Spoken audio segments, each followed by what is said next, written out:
Okay, so I will start with our lesson. So my PowerPoint is visible. Confirm. Kita ba siya? Lesson 8. Baka hindi kita.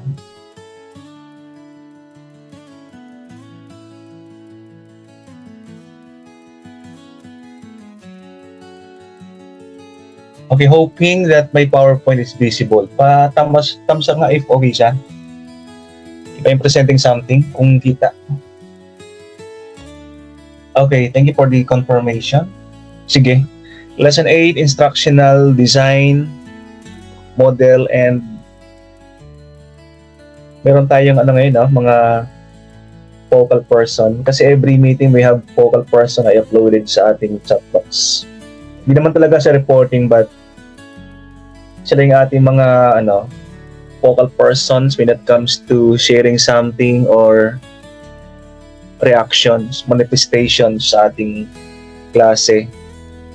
And our focal persons for the day, and I will mention their names now: Zering, Sullivan, Tagnaman, Tobias, Torio, Colioso, Colinaresas, and Betus. No? Anyway, lahat naman ay pwede mag-share sa ating lesson, pero sila yung ating unahin mamaya. No? And pag meron kayong mga something to share, mga klase, yung classmates, it is okay naman. Okay? So lesson 8, this one is recorded by the way, so that you can always go back sa ating mga recording. And mga first time attendee dyan, I'm Dr. Cortez.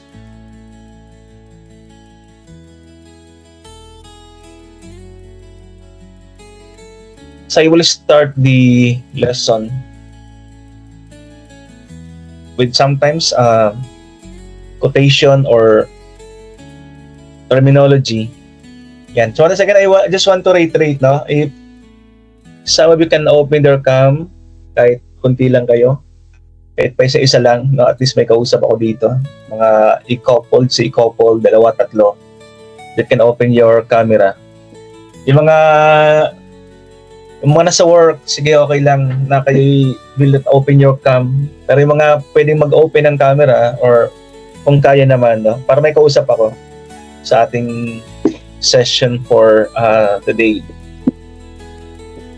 Our pupils need to use the latest technology to offer them an effective education in the 21st century. Napag-usapan natin to first few meetings natin, no? Na ang mga learners natin ay mas technically superiors minsan sa mga faculty, especially mga medyo adult na faculty. So the reason is they are exposed sa mga technology na tulad ng ginagawa natin. So mga teachers din tulad natin, no? We should jive our skills sa mga students natin. Siyempre, hindi tayo magpapatalo sa kanila. Diba na sinasabayan din natin yung kanilang ginagawa. Although pagdating sa survey, magaling sila sa technical. Mga students, learners are good in technical. Pero mahina naman sila sa mga collaboration, content creation, communication.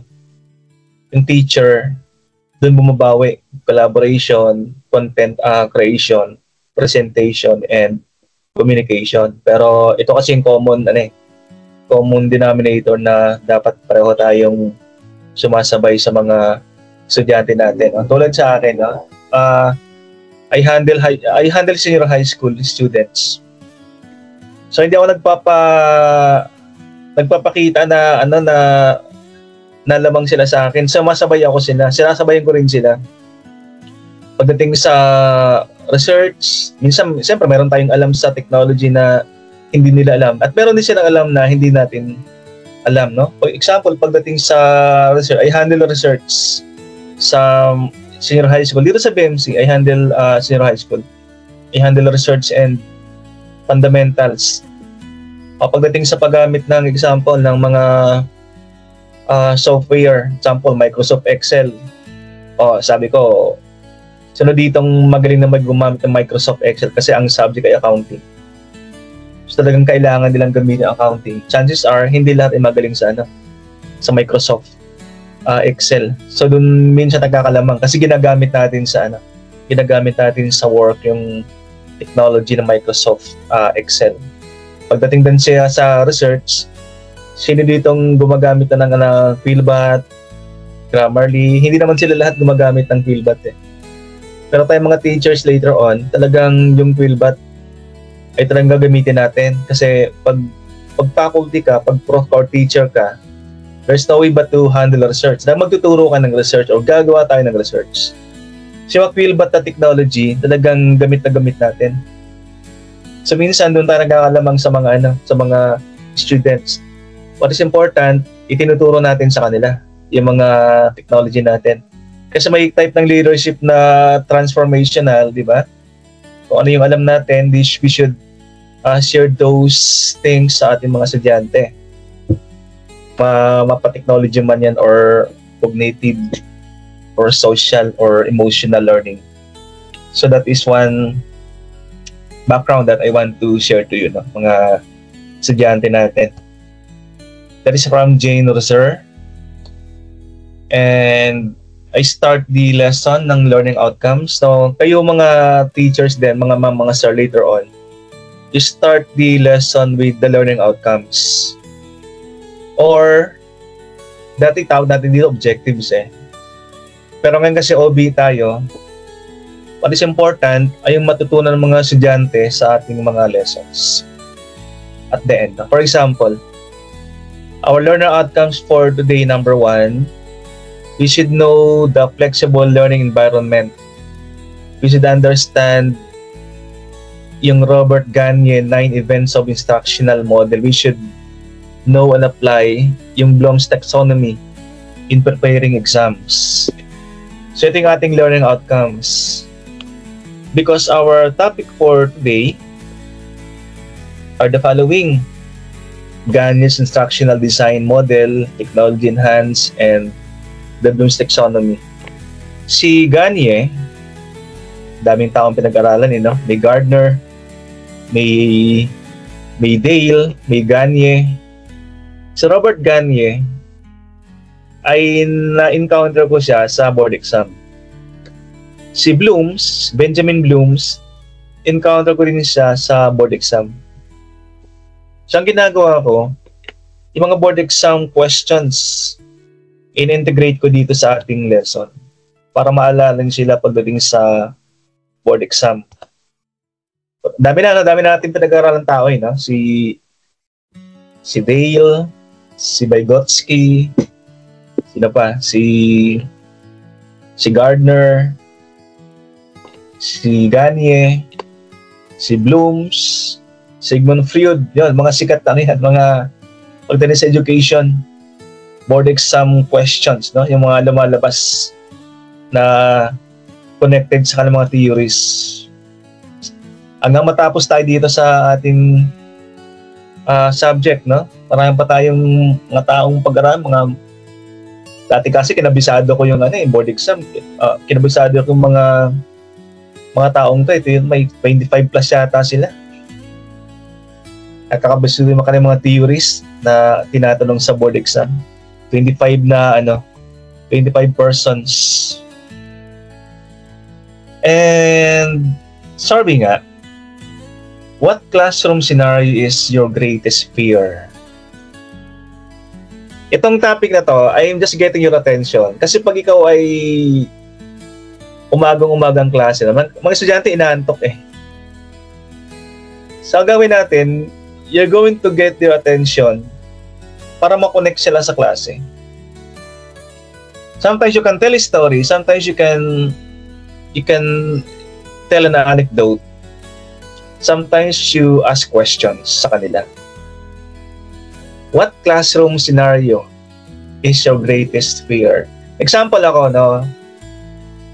Ang kinakatakutan ko talaga yung recitation. Kasi when I was in high school and in the university, yung aking self-esteem mababa talaga Kaya pag-graduate ng university, nag-enroll ako sa sa speech power.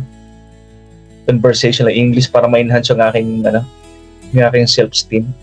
Kasi kinakatakutan ko dati nung high school, yung recitation, yung tatawagin ka ba ng teacher mo na tero, tapos tatayo ka, no?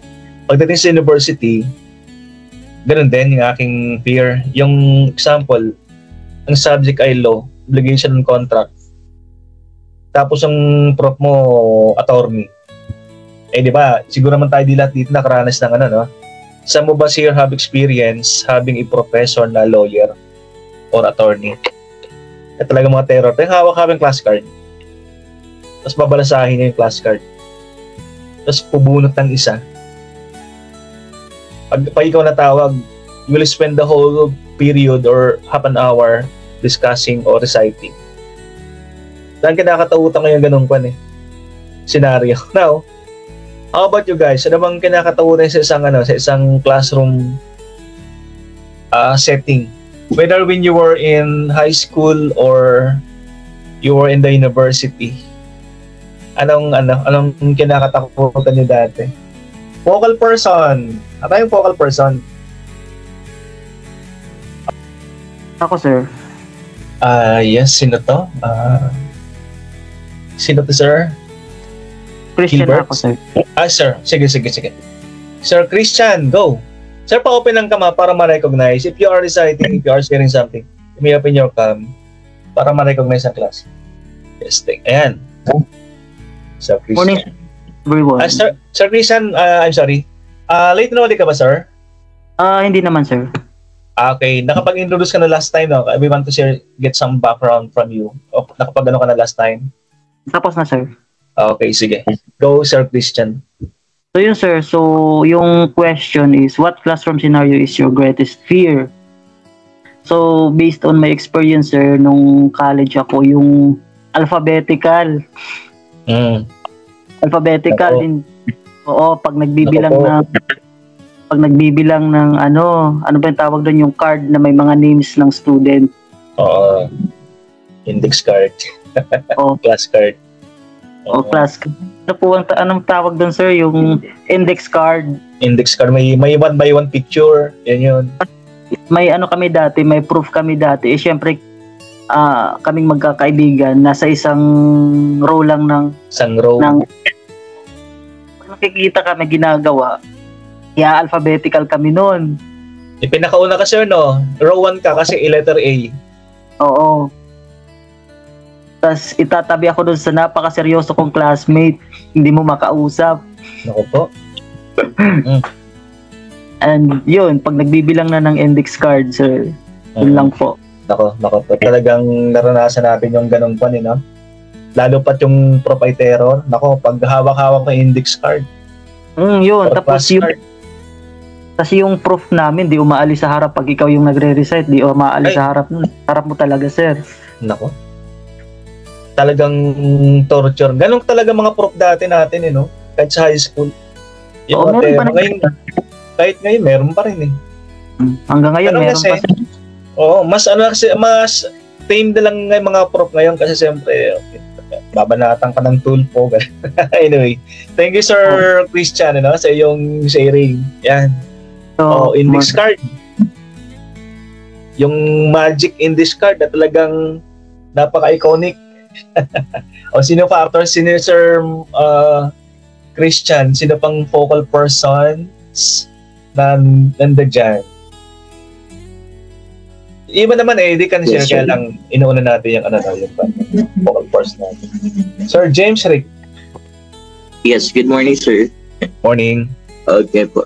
So, based dito sa question po, what classroom scenario is your greatest fears? I know pretty much about, we've experienced this kind of scenario na minsan you're kind of afraid or scared of, what do you call this, na mag-present in front of many people or students. So, for me though, one of my greatest fear in the classroom, it's like standing in front of my classmates and students. Tapos, it's like you really prepared yung presentation mo and then suddenly realizing na wala palang nakikinig, and then maybe somebody are looking at their phone, somebody are whispering, and minsan may mga gumagawa ng ano-ano, ganyan.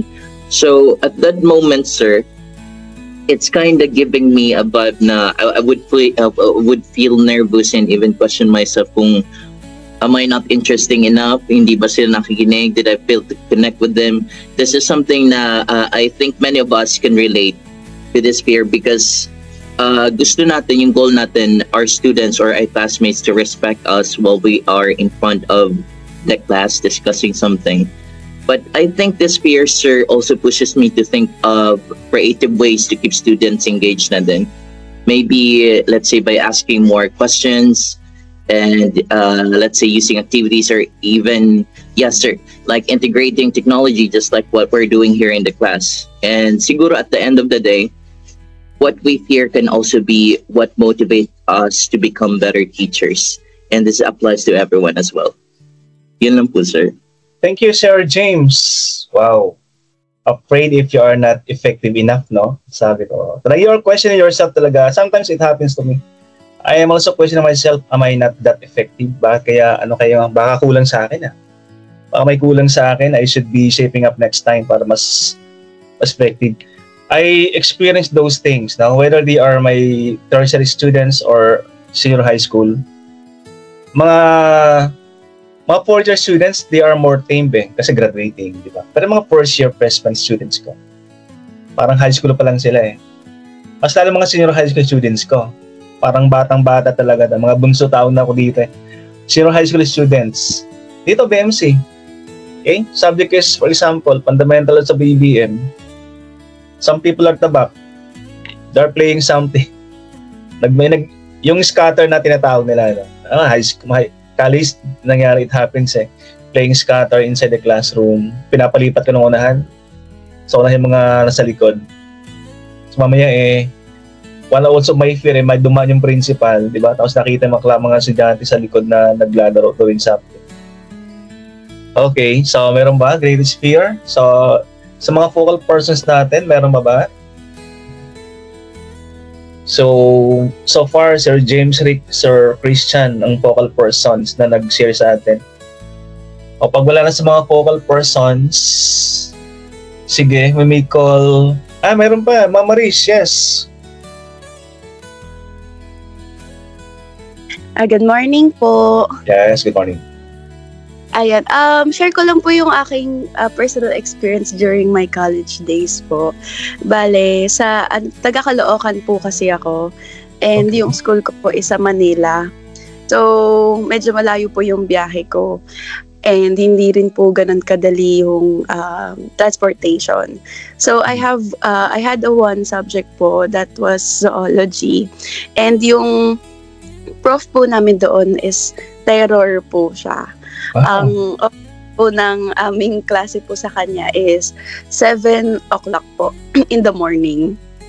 So, isa po siya talaga sa cause po ng anxiety ko noong college days kasi nga po yung struggle po ng pagbiyahe. Then, nag-announce po kasi siya na may grace period naman daw po ng 15 minutes. Pero, to be honest, hindi naman po talaga siya nasusunod. Na talagang sapit po ng 7 a.m., talagang hindi na po siya nagpapapasok po. So, isa po siya talaga sa very remarkable experience ko po nung college days po namin. Yes. Yan lang po. Remarkable. Ma'am, naranasan ko na yun umaga-umaga. Kasi I was working with Wendy's. Nung college ako, my part-time job was, I was a Wendy's service crew, a graveyard. Tapos algebra, 7:30 ng umaga. Algebra, 7:30 ng umaga. Later siya ako. So that was my greatest fear, matawag sa algebra. I don't like math that much. No? So, tapos tatawagin ka, inaanto ka, then suddenly, you'll be called up by the professor letters. Algebra. Algebra pa ha. Tapos may prof pa sa engineer. So yung kanyang math is another level. Engineer So mas mataas sa kanyang level ng math. Takot talaga ako doon pag So ang ginawa ko doon, hindi ko pa nasukat. My mistakes was I did not drop the subject. I did not drop, dapat dinrop ko siya para nakalagay sa akin transcript of records, letter D, drop. Hindi ko sa dinrop. Sining ko anong professor ko. Dapat drop lang yun no? Ayun. Yes po, Doc. Same din. Dahil engineering po ako sa TIP. Meron po akong professor na algebra din, no? And yun po yung greatest fear namin, hindi lang ako, pakiramdam ko. Kasi ang bit-bit lang niya pagpapasok, Doc, 2 chalk at saka inquirer. Yun lang bit-bit niya. Opo, Mahilig tapos magbasa pala ng dyaryo.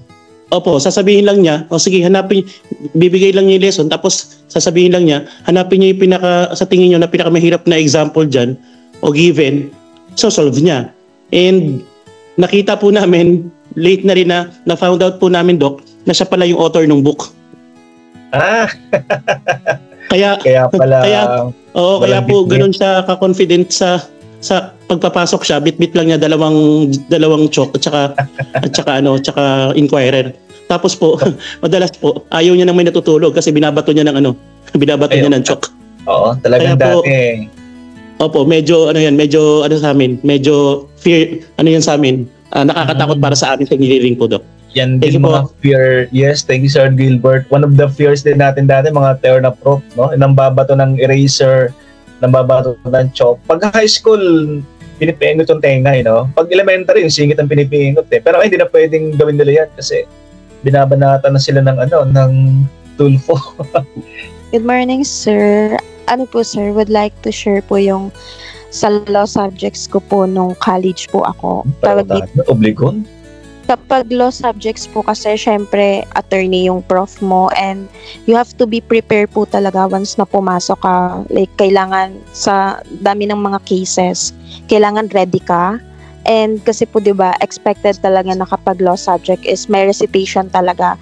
So basically one of my greatest fear po talaga sa sandamakmak na cases na inaral mo before ka pumasok is yung matawag ka pa sa case na hindi ka prepared, yung so much prepared po talaga, sir. So basically, yun po yung horror namin nung college kami, yung sa sobrang daming cases, tas matawag ka sa case na sobrang hirap. Then, basically, na-overcome naman po, sir, along the way since ang dami ko din pong law subjects nung college po ako. Yun lang po, sir.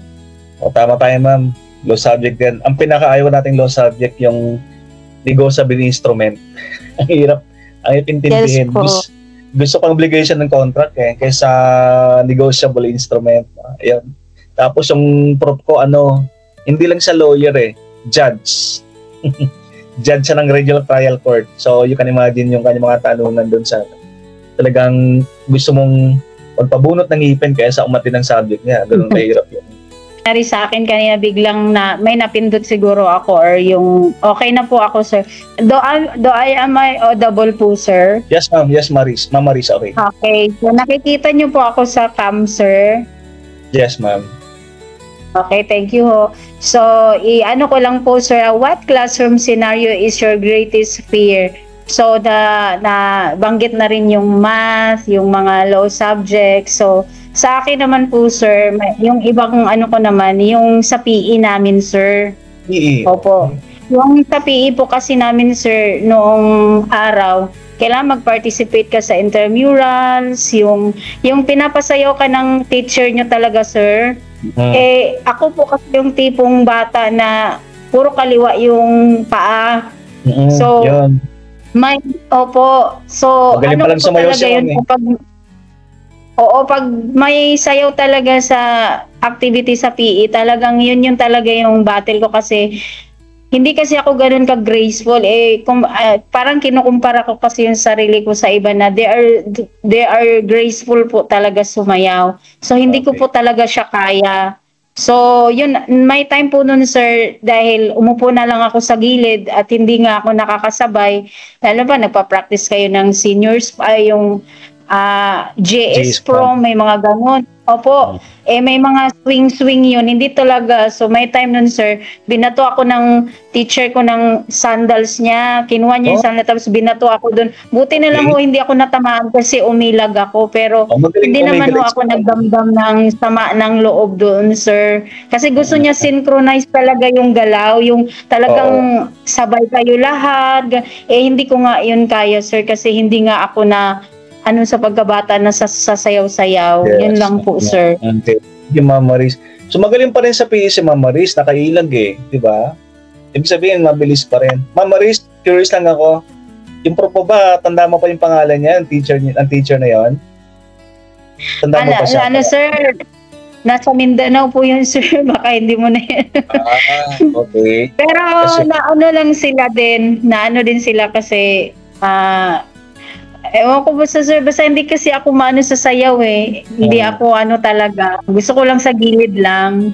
Kasi di ba yung mga ganong scenario na binato ka ng sandals, yung parang nakailag ka, no? Parang ganang scenario ganon, di ba? Naalala natin yan madalas eh. Napaka-iconic ka ng situation na binato ka ng teacher. Tandang-tanda mo yung teacher na yan, di ba? Kasi sa yung nambato sa'yo. High school yan, sir. High school. High school, di ba? Imagine high school ka, babatin ka ng sandals, no? Di ba? Buti nakailag si Mama Riz na. Can imagine, para sa Matrix, no? Di ba sa Matrix, umilag siya, ganun kaganda siguro yung nangyari. Magaling lang ako umilag, pero hindi ako marunong sumayaw. O nga eh, parang sa Keanu Reeves sa Matrix, umilag siya ng paano, pag ganun, di ba? Ma'am, thank you, Mama Riz, for sharing something. Okay. Thank you, Mama Abby? sir. Yes, Mama Abby, okay ka na, ma'am? Parang visible na si Mama Abby kanina. Yes, ma'am. Okay, Nakat ka rin niya, ma'am.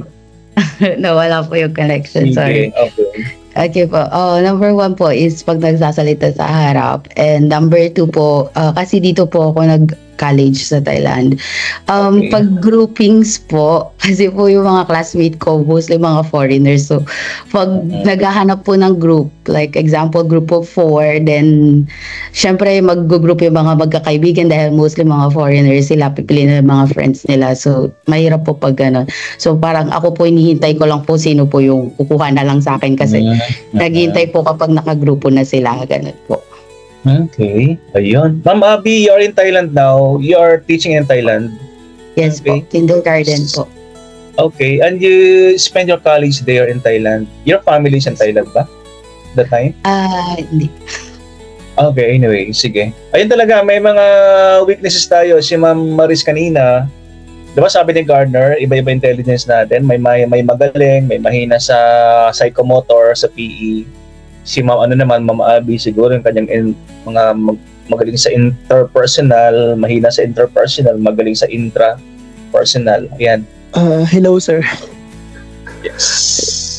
Yes, for good morning. I just felt the need to participate kasi I was one of the focal persons last meeting. Ako na ba last time, sir? Ano? I feel wasn't too able to attend po. Sige. Okay. Babawi Sir John at ngayon. I actually was about to mention yung sa obligation and contract because it was very one of the unforgettable moments. But since na-mention na siya, i-mention ko lang din yung hindi ko makakalimutan na teacher. But it was in senior high school. Lawyer din to siya. Yung subject namin, if I'm not mistaken, yung understanding Self. Yung parang may understanding culture, society, and politics, something like that. Okay. Yung yung ginagawa niya, like pumapasok lang siya ng room, dala niya lang cheese, like Eden cheese. So, parang one time, like I was sick, so I wasn't able to attend. And then the following day, nag-debate, and then, so parang, I didn't know anything about the topic, so I was actually put in the spotlight. So I think matawag ko siya na FOMO, like fear of missing out. So fear of missing out. Yeah. FOMO. Parang ganun. Yan. Katakot, no, sir, no? Mga paglagang lawyer, ganun, no? Ang Bitbit chalk, ang Bitbit index card, class card. Ilang bitbit nila, walang dalang class record. Class card lang talaga yung bitbit ni attorney. So talagang, ako rin guys, sometimes yung reporting talagang I hate reporting when I was in the university. Ang baba na aking self-esteem na mahihayin kasi ako dati, hindi ako masyadong dati, kaya nga, when I graduated, ang unang ginawa, nag-enroll ako sa personality development school like Speech Power and John Robert Powers na school. Then later nagamit ko rin pala siya. Kasi pinag-aralan ko doon sa Speech Power yung studied hosting. Pag-MC, pag-host. Nagamit ko rin pala nung ako nasa academe na. Nagtatama classmates ko ng high school, di ba? Napakamahihayin mo nung high school. Pero ngayon nag-MC ka na, nag-host ka na ng mga event kasi minsan I hosted events eh. Sabi ko talagang yung weakness ko in-overcome ko by equipping myself, by enrolling in some personality development schools, no? So, kasi ang kanyang aking greatest fear, speaking in public, reporting. Classmate ng mga, nung nasa college akong classmate, puro babae. Siguro ano lang kami, mga 9 males lang kami dati, tapos yung 5 binary, so parang 4 lang talaga kami. So, para puro babae, nahiya akong mag-reporting. Yeah. Nag-aaral talaga ako ng ano. Anyway, thank you for sharing, guys. Your greatest fear, that is a technique for getting the attention of your students. Ask them questions sa start ng klase. Kasi ang topic natin now is about instructional. The first thing to be done sa instructional is to get the attention of your students. Ayan. We should anchor yung kanilang journey sa kanilang experience. Hindi tayo nagtuturo kaagad ng lesson. Ang ginagawa ko, hindi ako nagtuturo kaagad ng lesson. I don't jump right away sa lesson namin, sa topic namin, sa isang particular subject. Kasi pag di sila nakikinig, para yung lesson mo, yung sabi ko ni Sir kanina, natatakot siya. Interesting ba yung topic? O baka hindi? So first thing to be done sa mga scenario in instructional design model is to get the attention. Sabi ni Gagne, meron siyang 9 events, no? Robert Gagne, meron siyang 9 events sa pag give ng instruction sa ating mga learners, sa ating mga students. By the way, you remember Gagne sa board exam. Ang kanyang theory is this one, instructional design model. And we're going also to talk about Benjamin Bloom's later on na taxonomy naman, yung kanyang i-share sa atin. And hopefully, let me see if we can finish the model now and the Merrill's principles of instructions. But ating priority ng araw na to is the 1 and 2, si Gagne, tapos si Benjamin Bloom's taxonomy na ginagamit talaga natin intensively sa ating mga klase or sa mga classes nyo later on, no? Kaya nga, ang tawag ko sa inyo ay mga mom and sirs kasi we are manifesting na by next year, mga teachers na kayo. Teachers sa klase talaga kayo, mom and sir, di ba? Wag sa klase, you're called mom and sir. Kaya manifesting tayo. Alright, sabi ni Gagne, this one is Robert Gagne. So obviously, the default is black and white. It means his theory was coined many years ago. Robert Gagne. This his theory, the 9 events of instruction. Ibig sabihin nito, hindi lang pala isang step instruction, sabi ni Gagne. It is a 9 steps. We start with number 1. Para effective daw yung ating pagbibigay ng instruction sa kanila. Hindi yung ito yung lesson natin, pag-aralan. Hindi yung binanggit ni Sir kanina, di ba, na hanapin dyan yung the best solution. Isang step lang, di ba? Sabi ni Gagne, 9 events daw ang ating mga instructions. He created 9 events of instructions that have been widely used. Board exam question, educational process. We focus on providing teachers, instructors, and facilitators daw sa schools, tertiary level, designed to help maintain efficiency in the teaching para maging efficient ang ating pagtuturo sa ating mga learners. Robert Gagne gave this instructions model, the 9 events. You can imagine, 9 pala yung ating susundan if are giving instructions sa mga estudyante natin para mas effective yung kanilang mga learning process. So isa-isahin natin.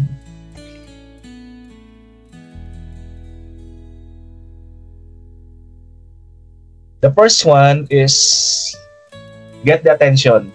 Kaya kanina you will notice na I started with giving you a question. Giving you a question about our topic today.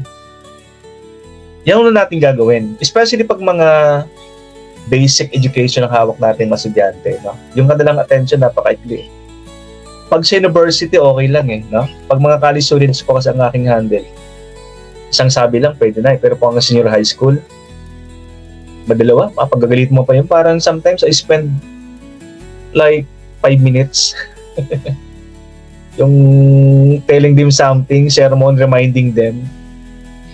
Mas lalo pa siguro pag elementary. Kasi I have not handled yet elementary level na hanggang high school and pa lang ako.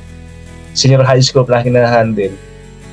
But you can imagine, no? Pag ang hawak ng mga elementary, first year high school, yung kanilang attention ay napakaikli. Ang una natin gagawin is to get the attention of the learners. How do you do this one? Yung sabi ko kanina, no? I give a question. I tell a story. I tell an anecdote. I present a photo. PowerPoint, no? Photo or video na binibigay sa kanila na related sa ating lesson. Example, may subject marketing. I present a photo of a woman na may bit-bit na luggage, maleta. Yung pala is advertising pala yan. Hindi lang sa photo but that is an advertising. So magtatama sa estudyante ko, what is the connection of the photo of a woman with the luggage sa aming subject na advertising? Yung photo pala is a good form of advertising. Tinatanong ko sila, what do you see in the photo? Di mag-isip sila ngayon, di ba? First minute of the class na, mga presentation ng photo, getting their attention. Sometimes I tell an anecdote. Depende sa subject, no? Example, ang subject is inventory management. So I tell them my story nung ako nasa Wendy's. Kasi nung nasa Wendy's, hamburger ako back in college na.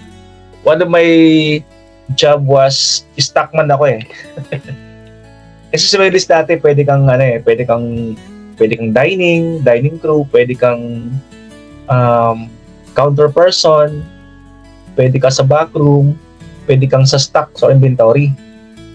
Sometimes, nasa Wendy's ako dati, I was maybe 19 years old na.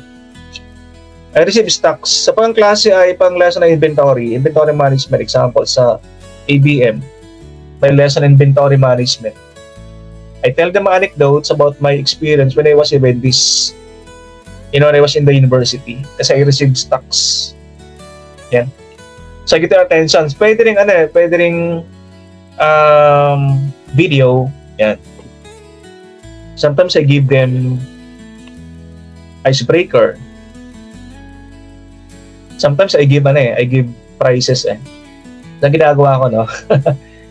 May mura kasing bilihan ng choco. I discovered this store in Mandaluyong. Nabilihan ng choco. So, bumila marami ng choco. Ang Toblerone na napakamura doon. So, tapos, ang klase ABM, senior high school, I will put on mga 5 Toblerone doon sa aking table. Di mag-isip sila, ba't may Toblerone? Baka may prize Did I get your attention? Yung pangalawang step, pag nakuha mo na attention ng mga learners natin, inform them about the topic to be covered. Pag-start ng klase, ang ginagawa natin, inform them about the syllabus, about the grading system, yung breakdown ba ng grading system ng isang particular school. Anyway, mga school, they have different grading system May zero-based grading system, iba-iba yung breakdown. Example, may mga schools na yung quizzes 30% lang, meron man 40%. So you give them the breakdown of the grading system, about the policy of the school, your personal policy, the mission vision of the university. Yan ang ma-first din ng klase, no? Yung house rules mo, example, your policy about tardiness, policy about absenteeism. Yan. And of course, inform them about the objectives of the lesson, objectives of the particular lesson. Ano makukuha nila sa lesson na to? Sa topic na to? At anong gagawin pagkatapos? So meron kang, I have this pre-test and post-test. Then I will ask them, after this topic, I will be asking you through a quiz to test or make sure to assess your understanding. So they should be ready. Pag na-inform na sila, stimulate recall. I do this one, stimulating recall. I have this habit of giving a review. Start ng klase. I have this review quiz or review recitation para ma-recall yung previous lesson. And present information, provide guidance. Pag mayroon kang info, ibang estudyante, binigyan mo na lahat. I give them all the example. Ang subject is practical research, senior high school. I provide them all the samples, video recording, kompleto. Samples, video recording, outline. Sometimes confused sa kanila pero they have not yet absorbed something. We should provide guidance. Or scaffolding tawag natin dito. No? Sabi ni Levi Gotsky, education, it is important to scaffolding.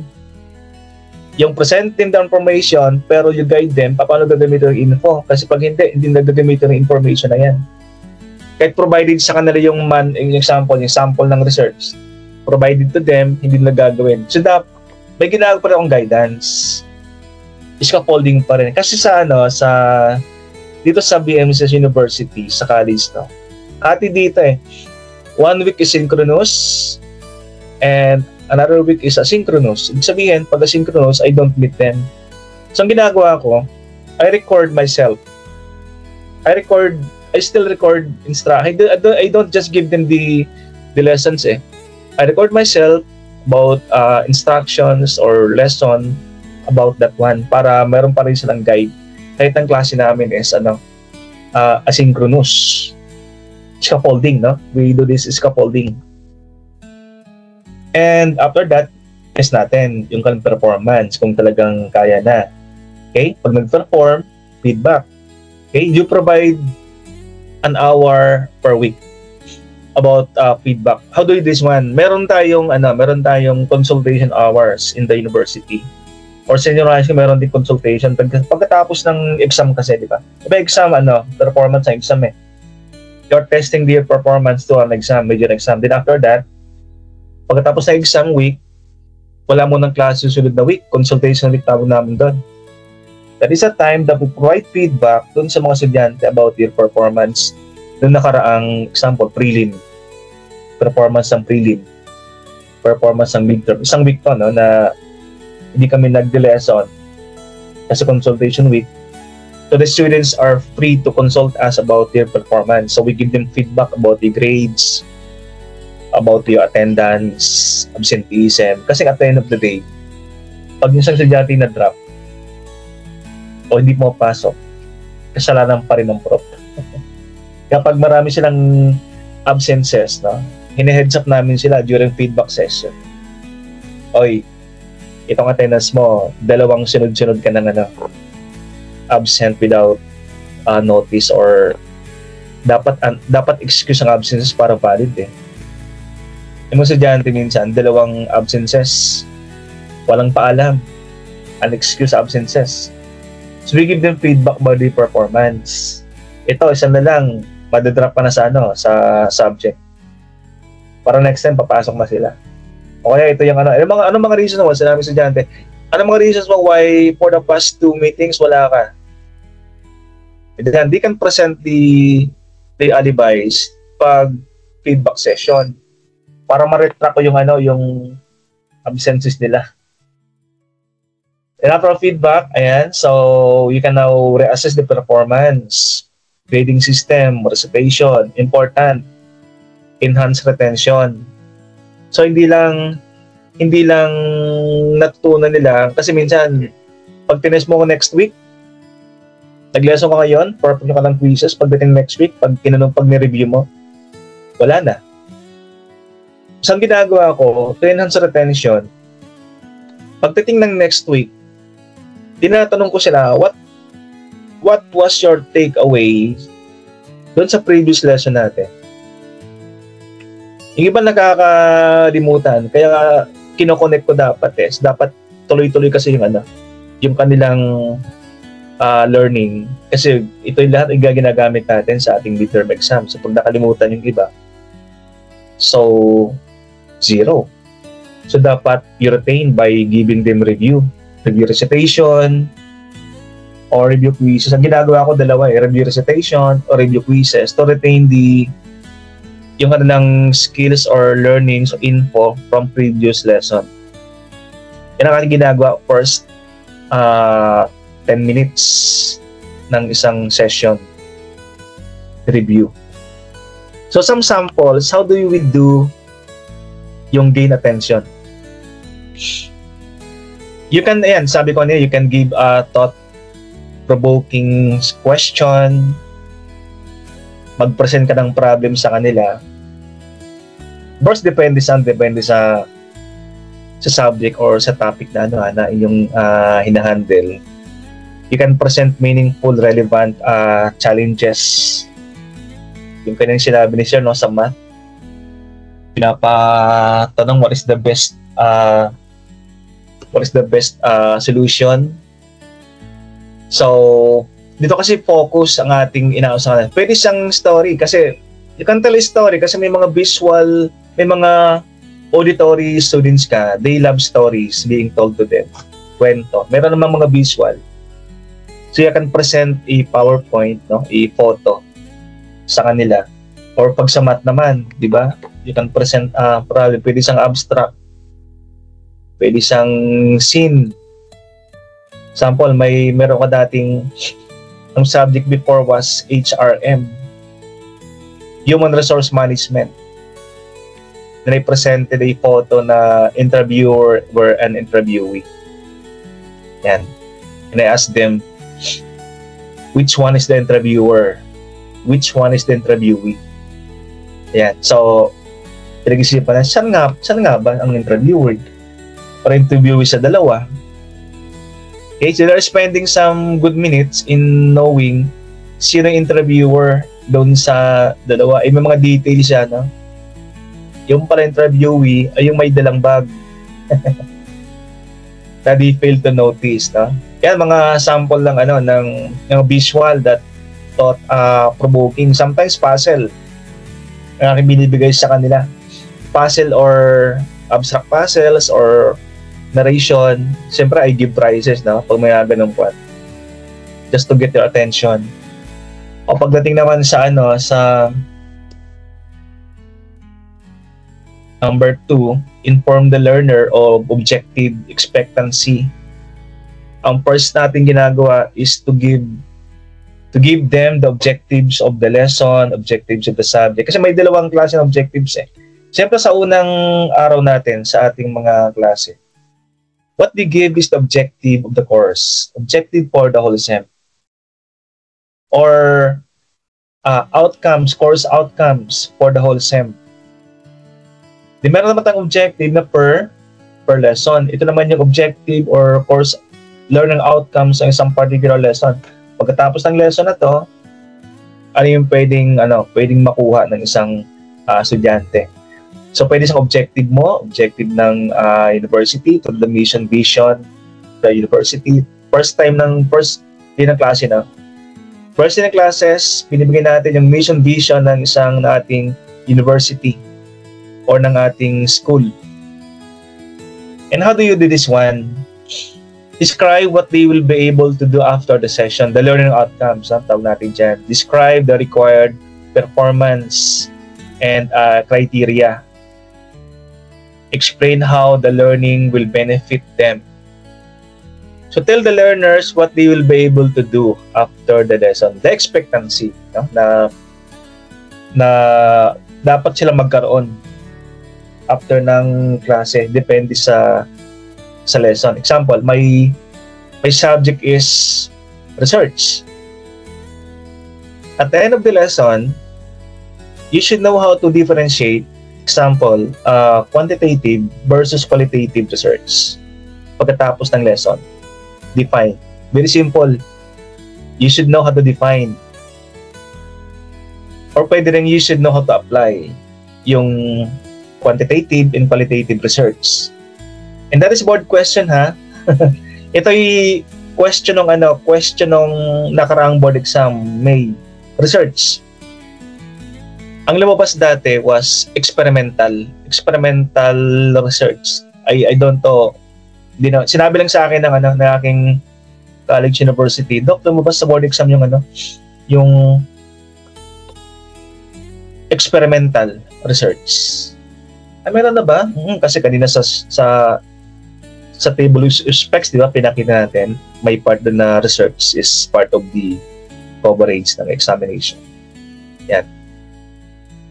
And number 3, stimulate recall of prior information retrieval. Ito yung pinapa-review natin. So, ang ginagawa ko dito sa klase, what was your takeaways? So, dalawang aking ginagawang recall eh. Stimulate recall. Example, today is Saturday, nagklase ako. Business math, for example, ang aking lesson. So, pagkatapos ng klase, ang ginagawa ko, pupwesto ako dun sa pinto ng room. Tapos, lahat ng lalabas, di ba, uwian na. Lahat ng lalabas, ang pinakatikit nila, tinatanong ko, what did you learn today? Kahit isa lang masabi mo sa akin. Pag nasagot mo, that is your ticket to get out of the room. Hindi na ako nakapwesto. So, wala silang lusot, no? Isa lang ang pinto eh. Di makakalabas ng room pag wala silang nasabing takeaways for that particular day. So, isa-isa sila. Ginagawa to pag kunti lang estudyante, no? Example, mga 20 lang sila. Isa pag 50, matagal yan eh. Yan. So, ginagawa ko yung ganung kwan. Takeaways for the day. Isa-isa. O, pag nakasagot na, exit. Okay, that is my first thing, my first method. Yung palang method ka naman, to stimulate recall, ito naman yung before we start a lesson, I ask them, what was your takeaway from previous lesson? Mas mahirap kasi nakaraan pa to, di ba? Okay, so magbabasa sila ng ngayon. So, what is important ay nako-connect namin yung lesson from previous lessons to the present lesson. So, you can ask a question about their previous experience. Ask about their understanding of the previous concept. Give similar situation to what we will be learning, or connect new information with what learners already know. Ang lesson marketing. Yung subject customer service. Tinatanong ko sila, so what did you learn about customer service now? Anong unang gagawin? Sabi sa estudyante ko, sir, pag may dumating na customer sa aming store, sa aming shop, I greet them, I ask them, how do I help you? Okay? Oh, that is good. Ikaw ba naranasan yung gano'n na you went to a particular establishment, then the person at the counter greeted you? Yes sir, naranasan ko yan. Okay, ikaw naman, how do you handle ang subject is marketing. The subject is marketing, pero ang topic is customer service, handling angry customers. Sabi ko, paano? How do you handle, what did you learn from last meeting natin? Sir, I learned na to handle customers, huwag nating sasabay yung kanyang anger. Hayaan natin sila ay mag-fare out. Huwag nating sasabayan. Ikaw ba naranasan mo yan dati na Yes sir, naranasan mo yan dati kasi dati I have a complaint, tapos sumasagot-sagot po yung tindera. Sila lalong nagalit. Diba? Yun yung connection, diba? Na pag meron ka palang angry customers, huwag mong sasabay yung kanyang galit, dapat maglaydo ka. Then later on, pag siya ay tahimik na, that is the time na ikaw ay sasagot na, kakausapin na siya. So they were able to connect yung kanilang natutunan. Then for number 4, instruction and practice, present information sa kanila. So one of the Waterloo ng mga estudyante, yung pag-create ng content. Pero tayong mga professor, mga teachers later on, we are good in creating content. We are good in chunking information. Hindi natin sinasabay lahat ng info sa kanila kasi pagkaroon ng information overload, no? Tulad sa aking subject now, no? Fundamentals of ABM, I handle senior high school. Ang subject is income statement. Pag-prepare ng income statement. Yun ang lesson ko sa kanila. But if you can recall, income statement, ito yung financial report na nakalagay doon yung benta, yung puhunan, yung gastos, tapos net income. That is the component of income statement, if you can recall. No? Pero, ang ginagawa ko sa kanila, hindi ko sinasabay lahat. Inuuna ko i-present sa kanila, ano bang ibig sabihin ng revenue? Or benta. Sabi ko, maraming klase ng revenue. Maraming klase ng benta. If they have embraced the concept of revenue, ito pala yung maraming klase ng benta, ipapasok ko naman yung mga expenses. Sabi ko, pag meron kang benta, pag meron kang revenue, definitely meron kang expenses. Represent now yung lahat naman ng klase ng expenses. So parang separate namin. Hindi ko pa nagsasama kasi pag sinabing interest, sir, ang interest ba ay benta or expenses? So inihiwalay ko sila. Kapag sinabing interest expense, di ano yan, gastos. At maraming klase ng expenses sa isang business. Then pinakalas, I present them yung concept ng net income. The concept of net loss. So isa-isa. Hindi pinagsama, especially mga senior high school. Mga senior high school, masyadong ma-imagine hindi nakikinig minsan, di ba? Tapos nasa likod, may ginagawang iba. Tapos bubuhusan mo ng mga lessons na magkakasama. So hinahati-hati ko sila. Per concept yung aking presentation sa kanila. There is chunking, sa kanila. Chunking din, you can use also multiple delivery methods or variety of texting graphics as well. So ang ginagawa ko dito, hindi palaging PowerPoint. I present to them, sige, you present para maintindihan natin. I will present a video, a drama, an audio, a podcast, presentation, a photo, binibigay ko sa kanila, auditory. Kasi may mga estudyante tayong magaling pagdating na sa dramatization. Sa reporting, reporting mahihayin pa sila. Pag pinag-dramatize mo sa kanila yung learnings or skills, different delivery methods, mas gusto na yung ganun pa ganun mga presentation, di ba? Di ba kayo mga sir, you have experienced this one, na yung nasa university kayo, gusto natin minsan yung nagda-dramatize, nag-sketch tayo ng minsan, pag sinabi natin pag lesson ko ay team building, for example, hindi ko palaging narrative. I ask them to form in circle, then gawin natin itong idea na to, na team building. Yan. So, different delivery methods. Gusto mga estudyante, especially mga senior high school, gusto yung mga ginagawa. Pag nag-lesson ka ng straight, you will notice yung high school klase mo. Pag nag-lesson ka ng straight paragraph, straight lecture, iba, after 30 minutes, iba, hindi na nakikinig. Meron sa ibang ginagawa. Kaya dapat diverse yung ating presentation sa mga sa mga learners. Sa mga grad school, okay lang yung if your narrative, your textual, pero sa mga senior high school, yung mga attention napaka-ikli.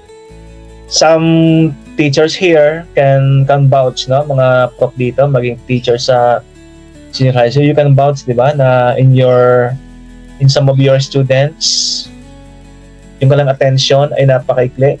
Pag puro textual or narrative or paragraph ang pinapresent, nawawala sila sa attention, di ba? May mga ibang ginagawa, mga prof dito, mga teachers, you have experienced those things, right? Yan ba sa atin, dyan ba sa Thailand, yung mga students, syempre basic. You have experienced mo na yung kalang attention, Yes Napakaikli. po. Usually po may mga cases po ako na may sinasubmit po yung mga parents na paper kasi po yung bata is may ADHD, ganun po. Ay, see. Wow, ang galing naman. Ma'am, sa ano ka? Sa special ed? SPED? Hindi na siguro po. Kasi po normally po every year may case po kami na batang ganun. Isa or dalawa. And sa Thailand po kasi meron po silang culture na loose face. So mahirap po i-confront sa kanila pag special yung anak nila. So di po nila ma-accept agad yun. So ano po, dinadala po nila sa normal schools yung bata. Tsaka limited lang po yung mga schools for special kids. Special students. Opo. Tsaka mahal po. And parang kailangan po ata nila mag-line up pa bago makapasok yung anak nila. Okay. Kaya pala mahirap. Kaya iba talaga sa normal school na lang talaga pinapasok, no?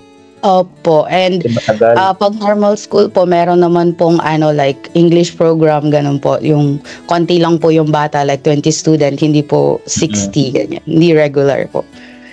So at least dun po maasikaso din po namin yung anak nila kahit papaano po. Okay. Anyway, ganoon naman talaga. Tayo, inclusive education, lahat kasama. So, kahit may ADHD talagang kasama sa klase. Inclusive. No one will be left behind. Ayan. Kaya ganoon. Okay naman dyan sa Thailand, ma'am. Culture, pareho din naman, di ba? Alis para ng culture, parents, para mga Filipino culture din, gano'n, o may pagkakaiba din. Kasi ASEAN din sila. May pagkakaiba din po dito po kasi lalo na po sa amin dahil po may kaya yung mga magulang. Pag may concern po sila, diretso po agad sila. Then kami po yung nag-a-adjust, hindi po yung parents yung nag-a-adjust. Teacher kasi po yung nag-a-adjust. Private school, Ma'am Abby? Yes po, private school po. Kasi may kaya mga di ba? May kaya mga estudyante. Kasi I can recall nga ni Bada, yung balita dyan sa Thailand nakaraan, di ba? Thailand ba yun? Yung bus ay nasunog? Thailand, di ba? Opo, Thailand po yun.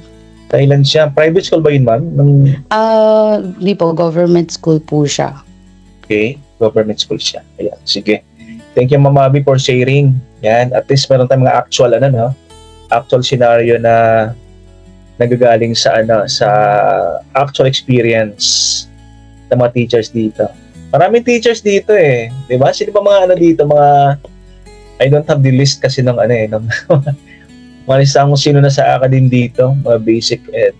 I know si rin si Sir ba 'yon sa Tagalog Consolation. Dito pa si Sir Tagalog Consolation. Maybe he can share something then. Ayan. After presenting info, provide guidance to them. Yan. Ang guidance, pwede siyang cognitive guidance, pwede personal guidance eh. Pag nagturo tayo ng sinasabi ko kanina, di ba? If I lay down the instruction, that is not enough eh. Nagsushoot pa rin akong video para sa kanila. Okay? I give more samples. Kasi may mga students na mabilis silang maka-catch ng instruction. Meron namang mga estudyanteng napakatagal makuha ng instruction. Mga mga tertiary level. I was laying down instruction. Dami ka ng samples. Siguro nakatatlong samples na ako. Kasi before I ask questions, since online siya, I give samples sa kanila. I have been giving like 3 examples already. Tapos tinanong ko yung isa, ang kanyang comment, yung sagot sa akin sir, pakiulit po yung question samantalang nakakatatlo na akong So meron talagang mga students na siyempre online siya. So mahina minsan sa auditory. Dapat nilang mabasa yung instruction. So ang ginagawa ko, I provide the sample ng research example. May mga estudyanteng tamad magbasa ng textual. So, ang ginagawa ko, I record the sample, I record the instruction. Baka I'm hoping that they are more auditory. Baka mas okay lang pinapakinggan instruction kaysa presenting a textual instruction sa kanila. So, dalawa, that is my way of providing scaffolding video. video recording, more samples para sa kanila, more actual samples para sa kanila. Maganda yung I have noticed na if I give an anecdote, talagang nakikinig sila bigla eh. Pag actual experience sa akin binigay sila, nakikinig sila bigla eh. And dami na experience, no? Kasi, example, marketing yung akin na naturo. If from a businessman point of view, marami na akong nag-experience kasi meron ako natin mga small business. Example, meron akong tok-tok, courier delivery. And from the point of view ng isang nagtuturo ng marketing. So, maraming example yung binibigay sa kanila.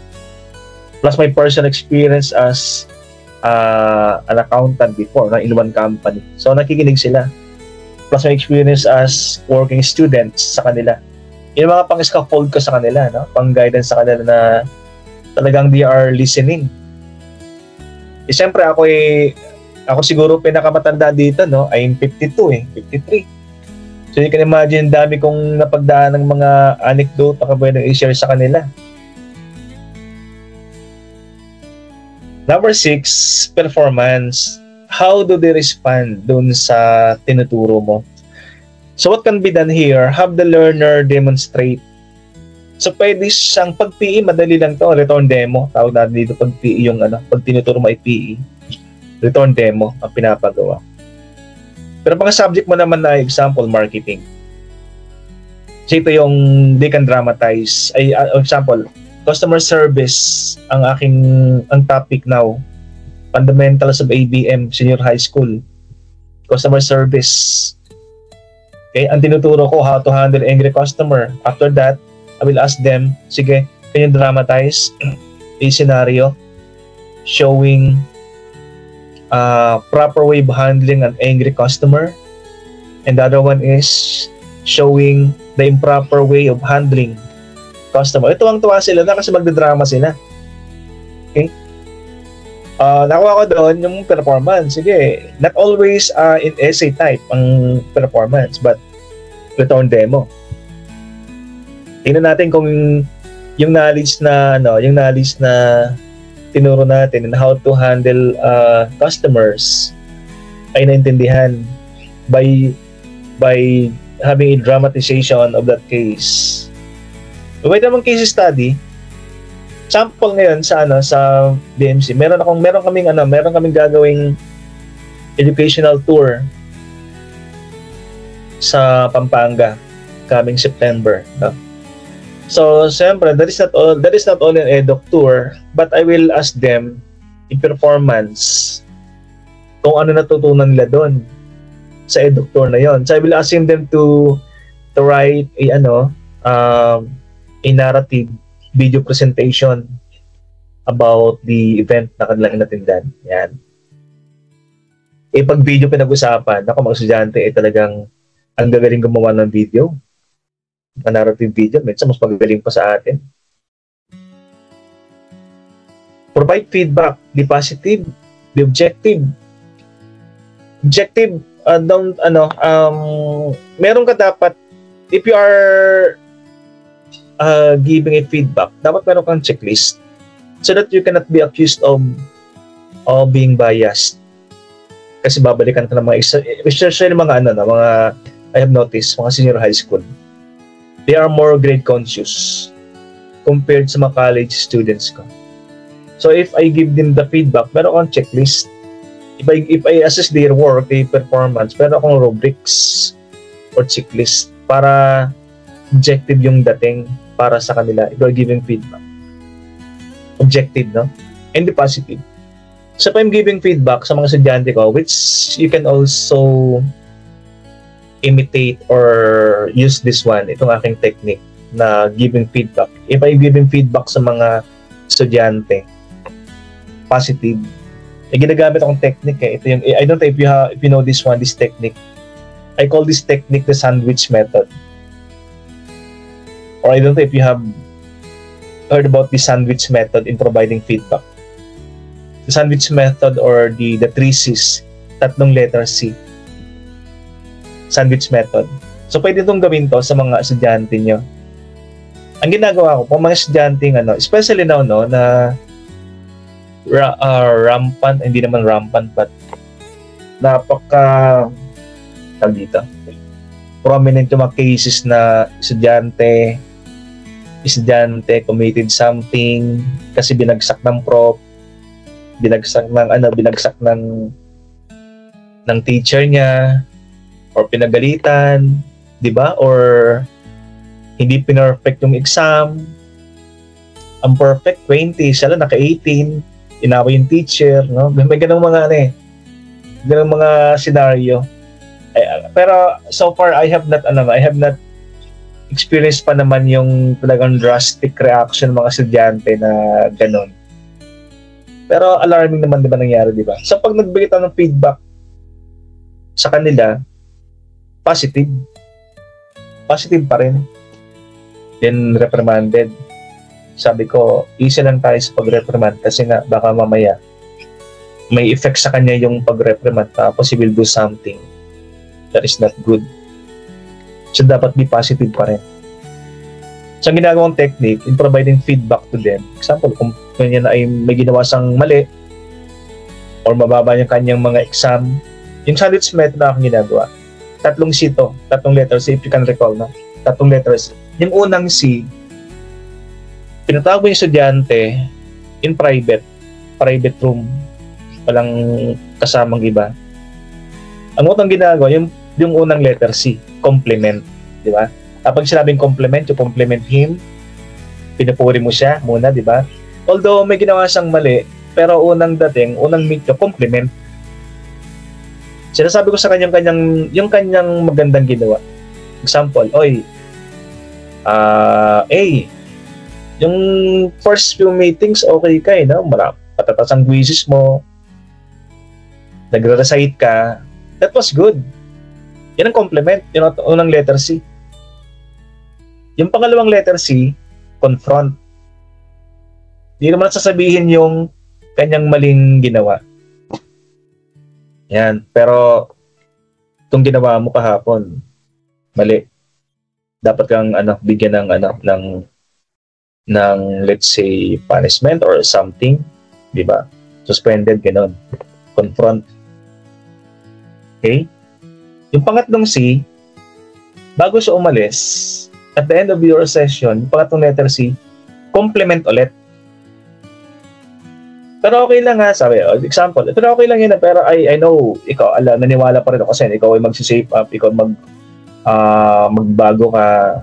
Meron pa rin gano'n. So, yung compliment pa rin siya. Yung tinawag sa sandwich method, kasi yung confront ay sinandwich ng dalawang compliment. Right? Kasi pag pangit yung unang meeting nyo pa lang, di ba? Kasi unang meet, pinagalitan mo kagad, confront mo kagad. O, di masyado maganda ting, di ba? Baka talaga yan, confront. Sandwich method ang ating ginagawa. Ang ginagawa na pwede you can also copy ito, di ba? Na you compliment, you confront, you compliment. Sandwich method. Di positive pa rin, no? If you are giving feedback sa mga estudyante natin. Ayan. So, some teachers here or some managers dito, some supervisors, I know you have used this method in reprimanding or giving feedback sa inyong mga subordinates. May nakaranas sa bang ganito? Or how do you handle, mga sirs, mga ma'am, how do you handle giving positive feedback sa isang employee or subordinates na may ginawang adverse actions sa inyong company? How do you handle them? Sa akin, itong ginagawa ko sandwich method. Baka meron sa inyong another way of handling subordinates that you can apply to your students or learners later on, so that we can get some tips or techniques of another way of giving feedback sa mga estudyante natin. Pero ba dito na isang employee ay medyo mabagal, mahina, di ba? Wala absent. Yes, Sir Richard, sir. Thank you, sir. Good morning po. Yes, sir. Good morning. Okay, sa feedback po. Bale, meron sa amin po kasi meron kaming system na kailangan they feel validated sa pagbibigay ng feedback kasi especially it depends din sa age, kailangan naaayon siya sa age bracket. Kunyari kung bata yan, hindi tayo basta-basta magbibigay ng feedback kasi makaka-apekto yan sa kanilang mentality, lalo na medyo mas sensitive sila for criticism. Pero pagdating ng high school, dyan napapasok yung pagbibigay ng feedback. So, yung sa sinasabi nyo nga po, tama po yun. Kailangan iparating natin sa kanila yung, okay, so, kaya ibigay nyo yung purpose kung bakit nyo sila pinatawag. Then, you let them know na kahit papano may silver lining or merong magandang kinahinatnan yung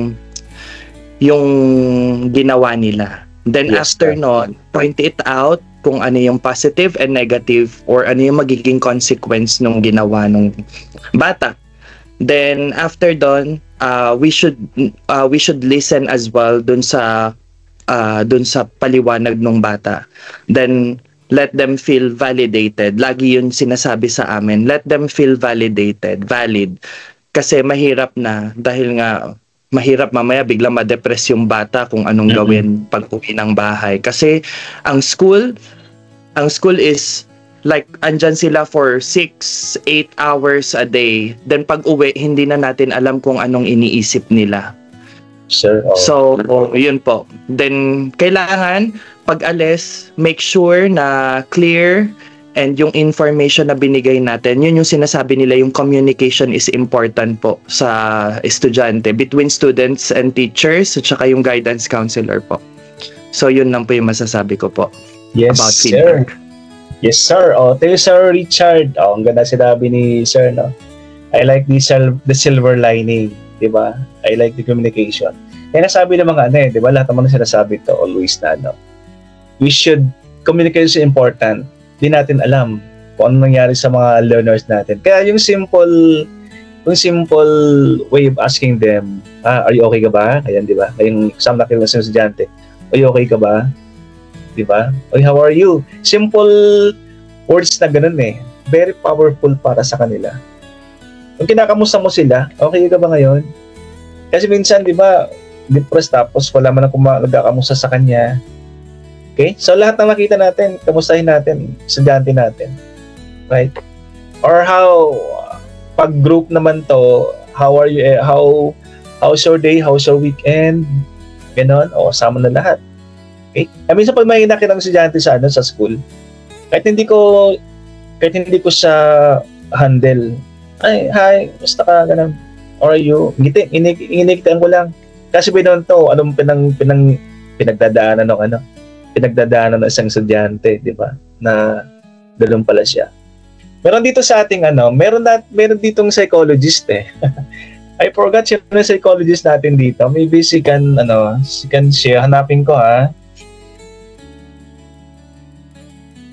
Yes, sir. Good morning po. Ayun! Sinasabi ko na nga ba. Ma'am din psychologist profession. Di ba, ma'am? Sir, graduate po ako ng BS Psychology. And then, may experience po ako sa guidance and counseling and may MA po in, not yet psychologist pa, sir. Nag-MA pa po to become someday. By the way, si Ma'am Dennis sa DepEd, ma'am, no? Nasa DepEd ka? Yes po, sir. Currently, administrative officer po ng DepEd SDOQC po. Okay. Ma'am, would you like to share na yung communication is important sa mga students natin, giving objective, compliment them. Can you validate? Okay lang naman, di ba, na ganun asking them if they are okay, no? Opo, yes, sir. Actually, sir, during po ng COVID-19 pandemic, syempre, ang laki ng shift from face-to-face to online distance learning po. Sa school po na hawak ko that time, hawak ko po yung buong guidance and counseling office po. Nagkaroon kami ng integration ng social emotional learning sa curriculum po nung school. So sa private school po kasi bahala si principal, yung mga coordinators doon sa curriculum na gagamitin, pero based pa rin syempre sa DepEd curriculum. So kami po, nag-integrate kami sir ng social emotional learning sa curriculum namin from kinder to grade 10. So nagtuturo po ako ng 1 hour session kada grade level po, isang beses kada week, just to make sure yung mental health po nila is okay. So during the social emotional learning session po, doon namin na-identify yung mga estudyante na nahihirapan sa online distance learning. Meron po akong case na last time, nung COVID-19 po. May student ako during the face-to-face, syempre merong merong collaboration with the advisors and the parents. So nag-uusap po kami, nagmi-meeting. So during the face-to-face classes po, yung student is very active siya. Yes. Pero pagdating ng online distance learning, hindi na siya nag-open ng camera. So medyo nagtataka po kami. So nagkakaroon kami ng counseling during that time for the student kasi medyo bumababa yung grades niya. So para ma-identify namin ano yung parang nagiging problema. Kasi nung face-to-face, okay ang grades niya, active siya, humaharap siya sa classmates niya. So, ano yung difference niya dun sa online distance learning na mag-open lang ng camera? So, may mga ganun po kami, sir, na intervention na ginagawa. At sobrang hirap, sir, kasi alam po natin na bawal lumabas during that time. So, ang daming proseso namin ang ginagawa kasi merong times po na hindi kaya, nagka-counseling din kasi ako nun, sir, So may times po na hindi kaya ng online counseling kasi hindi nga nagpa-participate yung estudyante. Hindi mo alam kung nakikinig siya at the end of the, dun sa side niya. Kasi nakapatay yung camera, hindi siya sumasagot. So ang process po namin yun, sir, nag-a-ask ng permission para madala yung estudyante sa school. So, meron po kaming mga parang papers niya na consent sa magulang na okay lang pumunta yung bata. Tapos susunduin po yan, hatid sundo po ng service ng school. Kasi just to make sure po na okay yung bata. Kasi nag-drop talaga yung kanilang mga grades. Madami po ako niyan cases, sir, during that time. Kaya nagka-counseling ako. Minsan kami pumupunta, nag-home visitation kami. During that time, kahit COVID-19, meron lang po mga consent and papers na kailangan i-coordinate with the barangay. So, very important po talaga na malaman kung kamusta ang mga bata. Kasi yung mental health po talaga nila ay magiging, parang malaki yung magiging epekto in terms of grades, relationships sa classmates, sa teachers. So, we have to make sure po na okay sila mentally para doon sa mga kakaharapin ba nila. Lalong-lalo na, sir, yung mga high school, grade 6 to grade 7, yung parang yung tatalonin nila na from elementary to high school, yung mga changes. So, doon po kami nagta-target sa social emotional learning. Tinuturo namin yung paano mag-time management, paano i-handle yung emotions. Kasi may mga estudyante din ako, sir, talaga na naglalaslas. Yes, meron po yun, sir. So, elementary, ma'am, no? Elementary. Grade 6, sir. Grade 6 mostly. Yes, opo. Grade 6? Ano kayang reason study? Bakit kaya madalas sa grade 6? Actually, sir, yung experience ko mostly sa love life. Yan. Kasi, sir, diba? Opo. Yung parang yung transition nila, sir, so from elementary to high school. So more of sa love life and ayun yung dysfunctional family talaga. Kaya ang meron kami, sir, sa school, kasi gumagawa din ako, sir, during that time ng comprehensive guidance and counseling program. So meron kaming program sa school, hindi lang kami nag-intervention for the students para maging aware sila ng mental health nila. We also give formation, yung tawag namin, sir, for the parents and the teachers. So formation, kapit bisig ang parang pinaka-tema. So we invite speakers from mental health, yung mga mental health professionals po, para po makapag-give ng talk sa mga parents kasi talaga namang manggagaling sa atin parents, teachers, para mag-guide natin yung mga estudyante. So we have formation, kapit bisig, ginagawa po namin yan quarterly. Kapag bago magbigay ng card, hindi bibigay ng teacher, ng advisor yung card hanggat hindi uma-attend si parent ng formation na tinatawag namin. So after ng formation, sir, yun, magre-release na ng card. So marami na po kami na-invite na mga speakers para yun, mapag-usapan yung about mental health ng bata. Even during COVID-19, sir, nagbibigay kami online din sa mga parents at saka sa mga teachers para sa kanila pa lang, sa bahay pa lang, ma-check na nila. Kasi very important talaga. Lalong-lalo na parang recently lang naman binibigyan ng pansin yung mental health talaga. Mostly may maririnig ka pa kahit na sa public school na parang pag meron silang na-experience, ang term pa is nag-iinarte lang. So, yung mga ganun na mga terms pa. So, we need to clarify, sir. So, yun po. Very important po talaga. Oo nga, ma'am. Nung dati kasi, di ba, akala natin depression, inarte lang, di ba? Oo, sir. Pala, medical condition pala, no?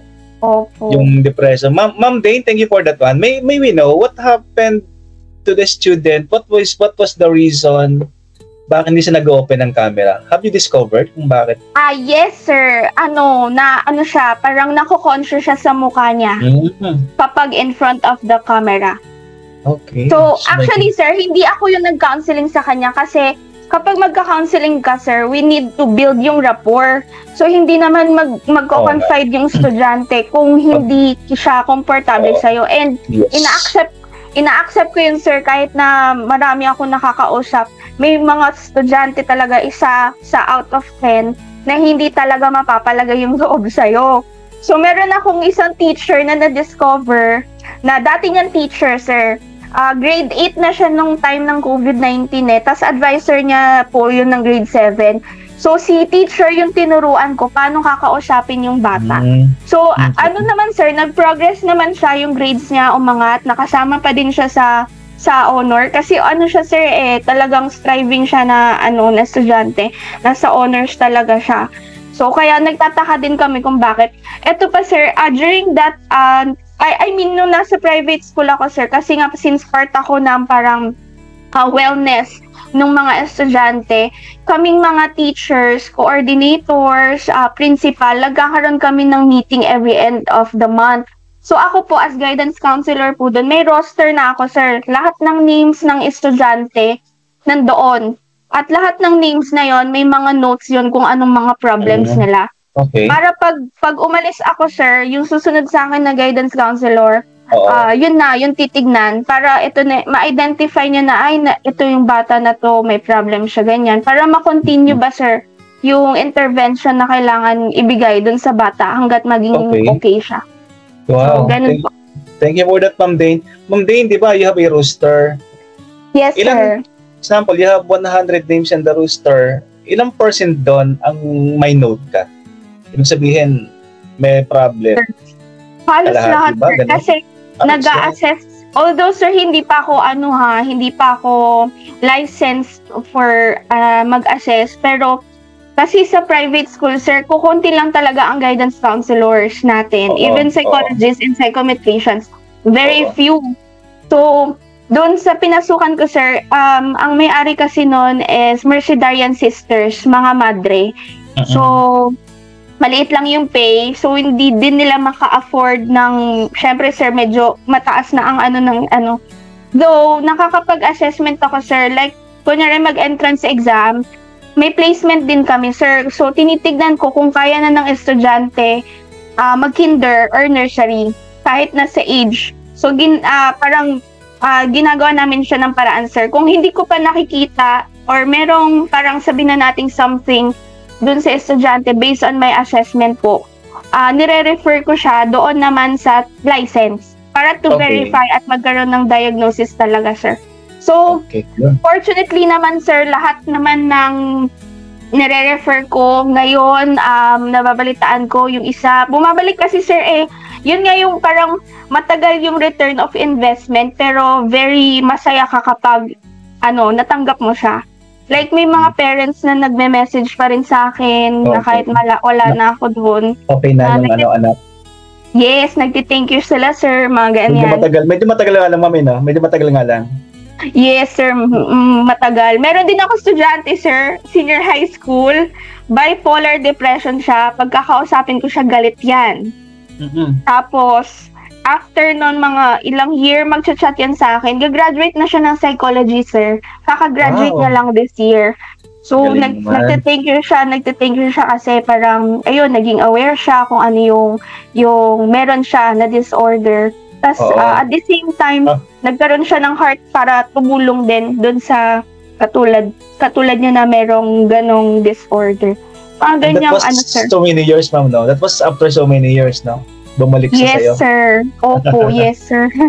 Kaya yun na, yes, sir. Kaya nga gusto ko din, sir, magturo. Kasi ngayon, nasa office lang ako. So, ang hawak ko lang ay papers, reports. So, masarap talaga na kapag, lalo na, sir, nag-ano din ako ng special sa SPED. So, masarap yung makikita, masarap yung makikita mo yung estudyante na nagpa-progress siya. Okay, so, kaya po, babalik. O, di ba, ma'am, sa ano na yan, okay na yan. Manifesting next year.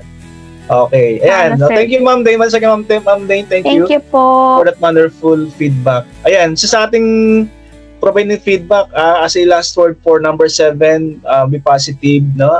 Naranasan ko to na I never use the word mali yung ginawa mo sa isang estudyante. Ang ginagamit kong word is na pwede nyo lang gamitin, di ba?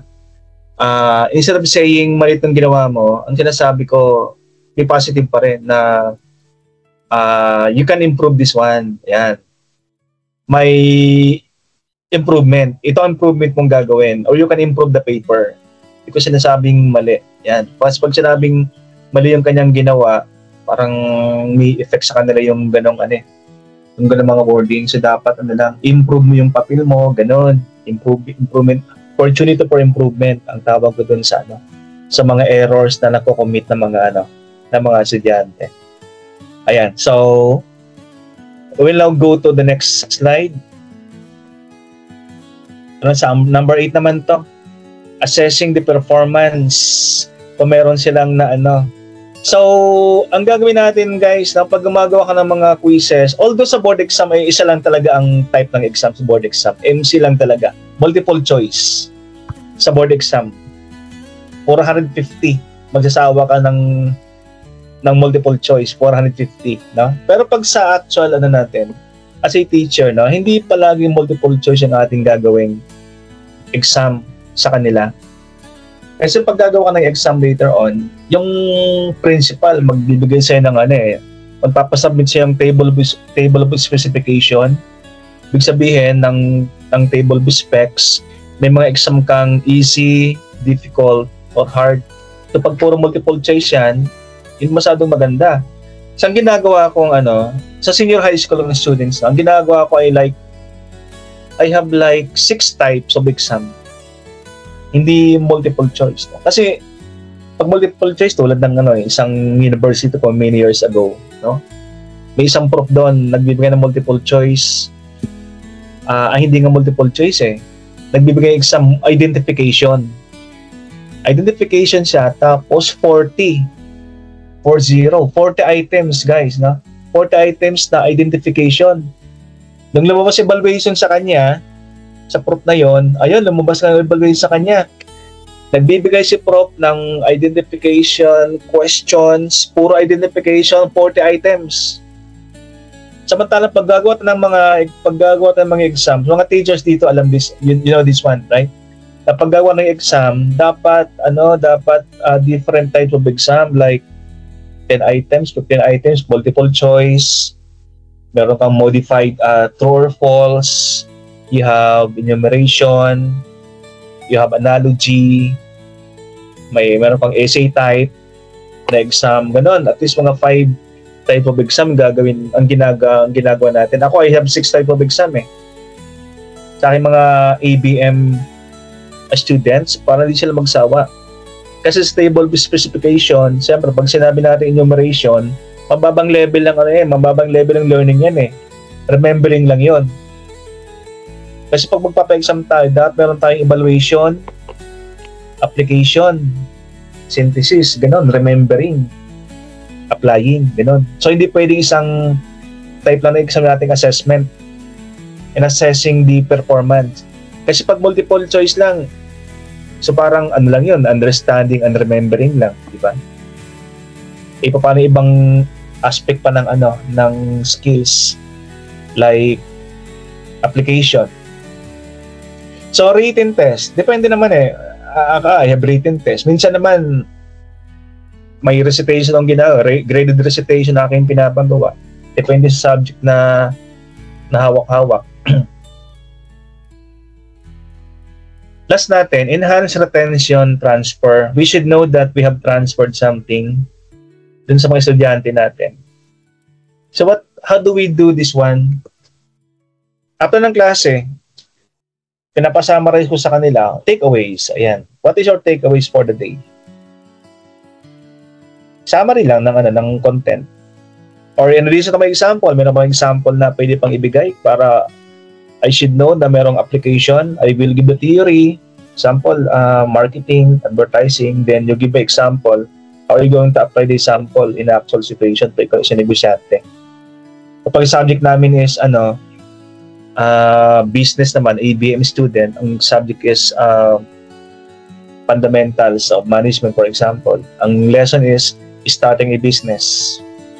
Then I will give some examples of different types of business, service, manufacturing. Then I will ask the student, sabi ko, I will give you 1 million pesos. What type of business are you going to create or start? 1 million pesos, and give me the reasons why you want that type of business. Ayan, so I will know if I have transferred something dun sa isang estudyante. And those are from Gagne. Sample lang you should tell the students, ano ba mga, at the beginning of the classes, give them info. Sample, ang common naman is the mission vision ng university, yung objectives ng klase, and sometimes it is also important, guys, to give them yung grading system. Tulad dito sa inyo, I know I have given the breakdown of the grading system dito sa atin. Example, for tertiary sa inyo, itong nandito. Yan. For a while lang.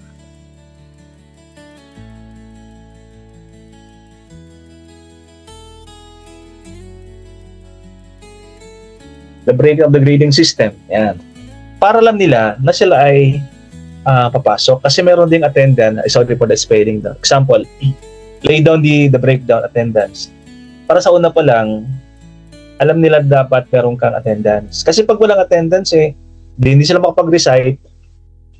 Di ba? Pag walang attendance di wala silang quiz, hindi sila present doon. Wala silang 40%. Sa ibang school ka naman, for example, senior high school, iba ng breakdown sa senior high school na sinasabi sa kanila at the start of the classes. Sa senior high kasi, ito yung breakdown. Written works, 25, performance, 45, and the quarterly exam, major exam, 30. So overall 20, total 100. And I also give them, how do we compute the grades ng mga estudyante natin? For example, in one of my university, ang ginagamit namin as zero-based grading system. Sabi ko sa kanila, ang passing natin 64.5. Pero ang gagamitin nating method is the zero-based. Mas mataas ang standard ng zero-based grading system. Pero ang passing, 64.5. So ito yung mga samples na getting the attention of your students at the start of the lesson. Then after Gagne, ito naman yung si Benjamin Bloom's taxonomy. Sabi ni Benjamin Bloom's, this one is Benjamin Bloom. A board exam, a favorite board exam question din, si Benjamin Bloom. Ang kanyang theory is of course this one, the Bloom's taxonomy. Yung mga teachers dito, you know this one mga ma'am, mga sir, di ba? We are just recalling yung theory ni Benjamin Bloom. Obviously, naka-black and white yung kanyang photos, kaya ibig sabihin dito, yung kanyang theory matagal na. The late 1940s to 1950s ang kanyang theory na the Bloom's taxonomy. So simply means, no, board exam question. Merong 6 na levels ang ating binibigay na learning sa mga estudyante or the skills na dapat pagkaroon ng ating mga estudyante. Sabi ni Benjamin Bloom's, ang pinakauna, the remembering, understanding, applying, analyzing, evaluating, and creating. Yeah, 1940s now. But lately, no, somebody revised the Bloom's taxonomy ni Benjamin Bloom. I think year 2021 yata, 2001. Ni-revise sa kanyang yung kanyang Bloom's taxonomy. So anong gamit sa amin ng Bloom's taxonomy? Pag nagtuturo tayo, yung 6 na levels na yan, dapat magkaroon yung ating mga estudyante. Yung ating mga lessons, pag gumagawa tayo mga syllabus sa ating mga estudyante. Kasi later on, pag teacher ka na, there's no way for you guys but to create or write a syllabus. You will contribute in writing a syllabus ng inyong mga institution, whether it is in senior high school or in the tertiary level. Gagawa ka ng syllabus para sa anak. Now, in creating the syllabus, we should follow yung Bloom's taxonomy. Ang syllabus natin ay dapat ay may remembering skills sa mga estudyante hanggang sa creating. Ang pinaka-basic is of course remembering. Ito yung nagkakabisado lang sila. Example, enumeration na exam. So, remembering lang yon. Pag nagpa-true or false ka, di meron ka ng understanding. Pero pag pinagsulat mo sila, or if you ask them to create something, so meron ka ng creating. So pag gagawa ka rin ng table of specification, kasi pag magpapa-exam ka later on, hindi lang talaga bibigay ng exam sa kanila. Sabi ng principal nyo, gumawa muna kayo ng TOS or table of specifications. Yan ang unang gagawin. Okay? Kasi based sa table of specification, dyan ka magbe-base kung anong klaseng exam, anong breakdown ng exam yung iyong gagawin. Example, 40% ay easy. 40% is for remembering and understanding. Another 40% is for applying and analyzing. And the last 20% is for evaluating and creating. A sample of breakdown ng isang examination. Okay? Then, this one is the Bloom's taxonomy. Originated by Benjamin Bloom, but revised in 2001 by Anderson and Krathwohl. So, the most basic skills na binibigay natin sa mga estudyante or pag maggagawa ng exam o gawa ng table of specification, the most basic skills is the remembering. Pag remembering kasi, they are just recalling facts and basic concepts. So, pag nagbigyan ng exam na i-define something, duplicate, memorize something, that is only remembering. Din pataas ng pataas, sabihin pag creating na ito yung highest, ito yung higher thinking skills. Creating. So after remembering, the next level of skills is the understanding. Ito yung explain ideas or concept. Example, pag nagpa-exam ka ng classifying, describing, discuss, explain, identify, understanding ng skills na mini-measure dyan. Yun yung pangatlo, skills applying. Use info in new situation. So, pag nagtanong ka ng illustrate, solve, use, demonstrate, interpret, draw, schedule, sketch, that is applying yung concept. Pag sabing analyzing naman, so, you differentiate something. Example, differentiate a sole proprietorship from partnership. Like exam na gano'n. May ginawa ako exam, may differentiation. That is analyzing. Then pa nagpa-evaluate ka, evaluating na skills ng estudyante natin, and you ask them, argue, defend, or judge. Example, sa essay type na exam. That is evaluating. And the highest form of skills is yung creating. So if you ask our students to design, to assemble, construct, develop, formulate, author, investigate, there is no creating skills. So pag gagawa ng exam, itong 6 na yan, dapat present sa exam natin. Kapag gagawa ka ng syllabus, dapat yung 6 na yan ay present. So mas gumagawa ng table specifications, yung 6 dapat ay present. Ang latest natin ito, no? Kasi pag tinignan mo yung original Bloom's taxonomy ni Benjamin Bloom in 1940s, 1950s, iba siya. But ito na ang revision ni Anderson. Ito na ginagamit natin sa school. It may say there is Lauren Anderson in 2000. Ito sample ng isang table of specification. Gumagawa ako ng exam sa mga senior high school. Ito yung kanyang breakdown. Yan nga, remembering 40%. Another 40 for applying and analyzing. The last one, I asked them to create, to write an essay. That is now the evaluating and creating. Example, I will ask them to create an income statement. That is creating. I will ask them to write an essay, differentiate income statement from balance sheet, essay type yon. So that is evaluating.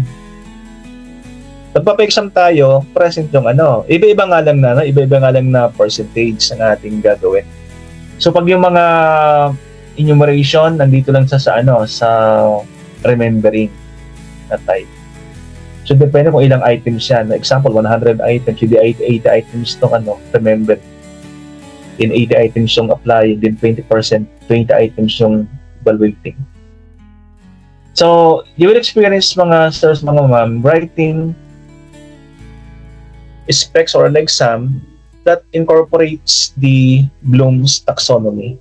Yan. Especially sa especially sa senior high school, talagang very strict pagdating sa creating your examination. So let me see if I still have something dito. Wala na pala. I just laying down here my references. Ayun, last na pala yun. So it's now 9:32, so okay lang, di ba? Na meron pa kayong time for transition sa susunod na klase. You have 10 to 1. You have 10 to 1 subjects, no? Yes, rin ba yun? Synchronous din? Synchronous din, no? Okay, Apo daw.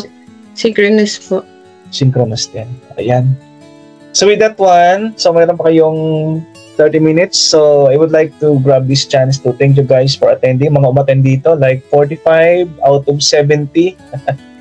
marami ring wala ngayon mga hindi umattend, like 30 plus, 20 plus. But salamat sa mga umattend dito sa ating klase now. Maraming salamat and see you around guys sa susunod nating synchronous lesson. I will post the result of the exam question. Meron pa ba dito hindi nakapag-exam ng ating prelim? Kasi malaking bagay yung prelim. Pag wala ka nun, baka bumagsak.